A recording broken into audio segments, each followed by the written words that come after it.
नमस्कार दोस्तों, स्वागत है आप सभी का प्रयास कोचिंग क्लासेस में। आज हम लोग भारत के अपवाह तंत्र को आगे बढ़ा रहे हैं, जिसमें हमने अभी तक सिंधु नदी तंत्र को देखा है। इसके पश्चात गंगा नदी तंत्र को देखा है।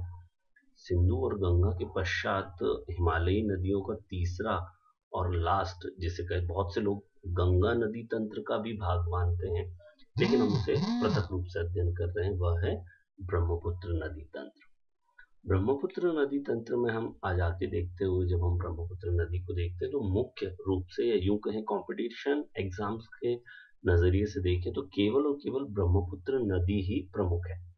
तो आइए उसके बारे में अध्ययन करते हैं। ब्रह्मपुत्र नदी, अगर इसके उद्गम की बात करें तो यह मानसरोवर झील के पास चेमांगडुंग ग्लेशियर से निकलती है।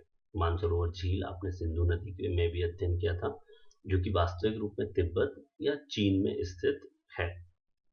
समागम की बात करें तो सिंधु नदी के जस्ट विपरीत, जहां सिंधु नदी अरब सागर में जाती है, वहीं ब्रह्मपुत्र जो है बंगाल की खाड़ी की ओर जाती हुई आपको नजर आएगी। उपनामों की अगर हम बात करें तो इसके उपनाम कंपटीशन एग्जाम्स में बहुत ज्यादा मायने रखते हैं। तो आप यहाँ पर सबसे पहले देख सकते हैं कि तिब्बत में जैसे ही वह निकलती है और उत्तर दिशा पूर्व दिशा की ओर प्रवाहित होती है तो इसे कहा जाता है सांगपो। और जैसे ही इसका भारत में प्रवेश होता है और पहला राज्य पड़ता है अरुणाचल प्रदेश। अरुणाचल प्रदेश में से देहांग या देवांग के नाम से जाना जाता है। असम में प्रवेश करने के पश्चात इसे इसका नाम मिलता है, जो कि है ब्रह्मपुत्र। बांग्लादेश में अगेन इसे जमुना के नाम से जाना जाता है, और गंगा के मिलने के पश्चात यह कहलाती है मेघना। हम शुरू से ही सभी बच्चों से कह रहे हैं कि मैपिंग बहुत ज्यादा जरूरी है। तो आइए इसे मैप पे देख लेते हैं। सबसे पहले हमने चर्चा की कि किस प्रकार यह निकलती है। तो यह मानसरोवर झील से निकलती है और उसके पश्चात सीधे प्रवेश करती है बंगाल की खाड़ी में। अगर हम बात करें कि तिब्बत में से क्या कहा जाता है, तो हमने देखा सांगपो। फिर हमने देखा अरुणाचल प्रदेश में से क्या कहा जाता है, तो देवांग। फिर ये देखिए असम में से क्या जाता है, तो ब्रह्मपुत्र। बांग्लादेश में से क्या कहा जाता है, तो जमुना। और गंगा से मिलने के पश्चात इसे कहा जाता है मेघना। साथ ही साथ इस तंत्र की अगर प्रमुख नदियों की अगर हम बात कर रहे हैं तो यहाँ पर आपको दो चीजों को ध्यान रखना है। एक रखना है नामचा बरवा दर्रा। इसी दर्रे से ब्रह्मपुत्र नदी भारत में प्रवेश करती है। और अगर आप नदी की बात करें तो वह है आपकी अगली लोहित नदी। तो लोहित नदी की अगर हम बात करें तो लोहित नदी इसकी प्रमुख सहायक नदी है, जिसे आप अभी भारत के सबसे लंबे नदी पुल के रूप में भी याद करेंगे। चलिए आइए उसे भी देख लेते हैं। ब्रह्मपुत्र नदी तंत्र से बनने वाले सभी महत्वपूर्ण प्रश्नों में सबसे प्रथम महत्वपूर्ण प्रश्न इसकी कुल लंबाई। वैसे तो इसकी कुल लंबाई गंगा से भी ज्यादा है, लेकिन 2900 किलोमीटर होने के पश्चात भी यह भारत में केवल 916 किलोमीटर ही प्रवाहित होती है। इसी वजह से यह भारत की सबसे लंबी नदी नहीं है। दो प्रश्न लगातार जो इससे बहुत बनते रहते हैं। माजुली नदी द्वीप न केवल भारत का बल्कि विश्व का सबसे बड़ा नदी द्वीप है, जो कि हमारे असम राज्य में स्थित है।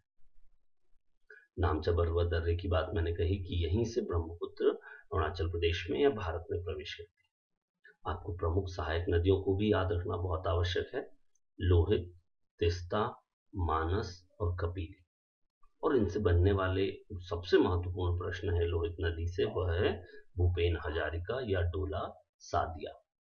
डोला सादिया सेतु या भूपेन हजारिका सेतु जो है भारत आज के समय में भारत का सबसे लंबा नदी पुल है, जो कि लोहित नदी पर स्थित है। यह किस किस के मध्य है, तो यह अरुणाचल प्रदेश और असम के मध्य स्थित है।